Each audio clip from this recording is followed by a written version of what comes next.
All right. Good morning, good afternoon, whenever you guys are watching this. So you're going to take these notes on square roots, and then I'm going to show you what you can put in your flip book, and then you're going to work on a worksheet, and then you're going to finish your project. So lots to do today.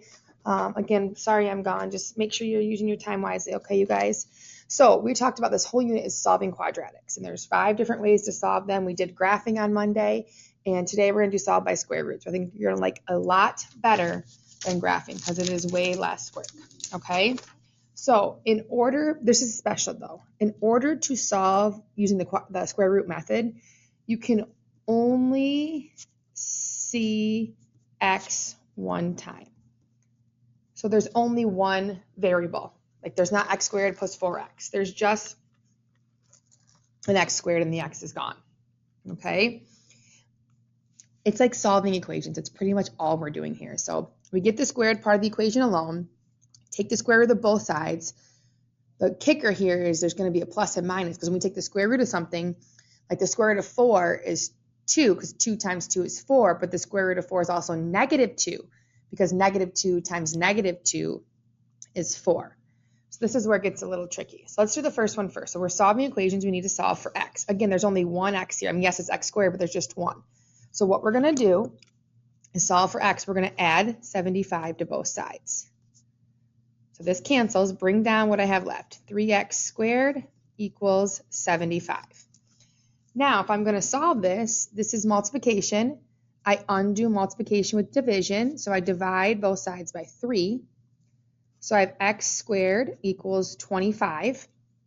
Now, the opposite of squaring something is taking the square root. Just like the opposite of multiplying is dividing.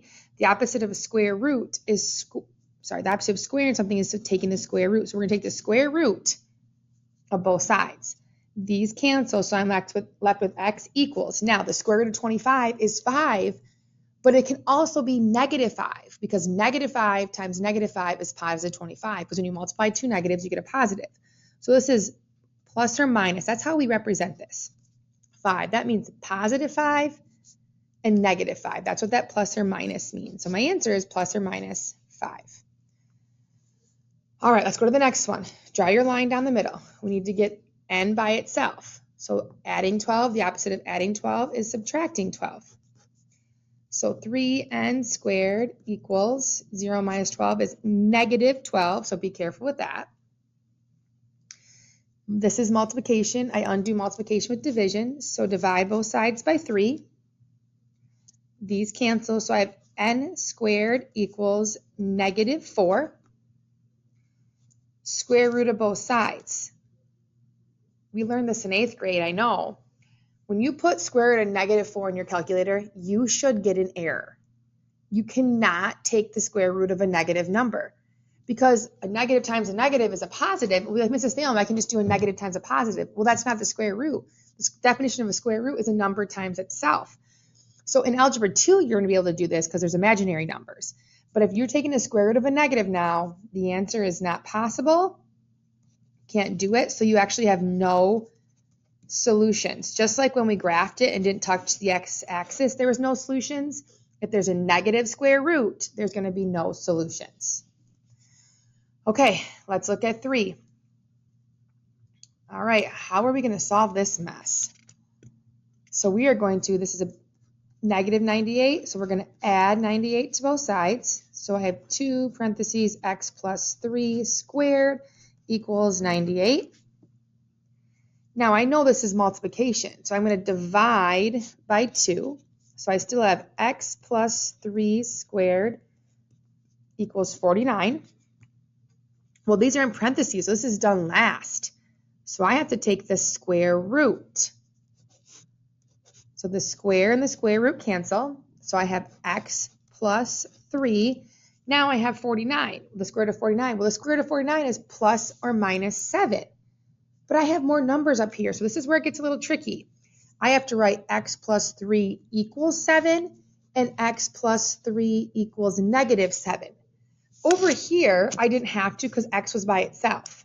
So I could just write answer as plus or minus 5. But since x is still not by itself. I have to write it as x plus 3 equals 7 and x plus 3 equals negative 7. So when I solve this, I subtract 3 to both sides. X equals 4. That's one of my answers.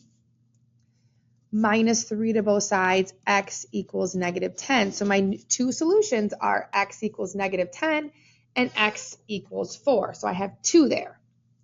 All right, why don't you try these 3? Maybe you could pause this and try these 3. Or if you're still struggling, you can watch me. All right, line down the middle. I know that there's only one x, so I can use the square root method. Like the b is gone. You know what I mean? So I'm going to add 64 to both sides. Y squared equals 64. I undo a square with the square root. So y equals the square root of 64, I know is 8, but it's positive and minus 8. So plus or minus 8 is how you say it. And again, I don't have to write y equals 8, y equals negative 8 because there's nothing else to solve with my y. All right, next one. There's a positive 32, so I subtract 32 to both sides. I have 2g squared equals negative 32. Divide both sides by 2. G squared equals negative 16. Square to get rid of that with the square root. So these cancel. I know I cannot take the square root of a negative number, so I know my answer is no solution. Not 0, no solution. So I need to write no solution for my answer. All right, next one. Again, don't distribute this 3. Okay, we're undoing all this stuff. So is it 48? I'm going to add 48 to both sides. So I have 3 parentheses x minus 4 squared equals 48. Multiplication, I undo with division. So x minus 4 squared equals 16. Now this is, parentheses is last, this is a square, so I'm going to square root it. These cancel, so I have x minus 4 equals positive 4. X minus 4 equals negative 4. Again, the square root of 16 is a positive 4 and a negative 4. So I solve this, I'm going to add 4 to both sides. So I have x equals 8. Add 4 to both sides, it looks like, x equals 0. So x equals 8 and x equals 0 are my two solutions for that. And that's all my notes on solve by square root. So why don't you go ahead and grab out your flip book that I gave you Monday. Okay, I want you to flip it to where it says maybe square roots. Okay, let's fill this in together. All right, so let me get out my other one too, sorry. So we're going to solve. There's only one x. 81's already on my other side. So this one's actually going to be pretty easy. I'm going to rewrite it. X squared equals 81. Square root of both sides. So x equals plus or minus 9. Again, it's a positive 9 and a negative 9. Okay? All right, over here.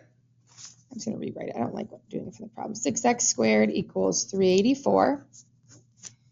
Multiplication, I undo with division. So x squared equals, what's 384 divided by 6? I think it's 64. Yep, 64. Then I take the square root. X equals plus or minus 8. Okay? All right, next one. I'm going to add 7 to both sides. So I have 2x squared equals 32. Multiplication, you undo with division. So x squared equals 16. Square root of 16, x equals plus or minus 4. Again, I can only use the square root method when there's only one x in my problem. Like I have an x squared and I just don't have another x. All right, let's try 10. Looks like I have to divide first. I'm going to divide by 4. So I have x minus 3 squared, and 144 divided by 4 is 36. Undo my square with a square root. So I have x minus 3 equals 6. x minus 3 equals negative 6. So I got to solve these. Add 3 to both sides, x equals 9. Why do I have 6 here? Add 3 to both sides, x equals negative 3. So I have x equals negative 3 and x equals 9. All right, last one. Looks like I'm going to subtract 9 to both sides. So I have 3x plus 1 squared equals 84 minus 9 is 75. Divide by 3. X plus 1 squared equals 25. Square root. X plus 1 equals 5, and x plus 1 equals negative 5. Subtract 1, x equals 4. Subtract 1, x equals negative 6.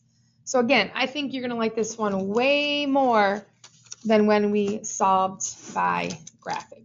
So now you're going to work on that worksheet for me. Once you finished it and checked it, then you can get started on your project. Have a great day, you guys.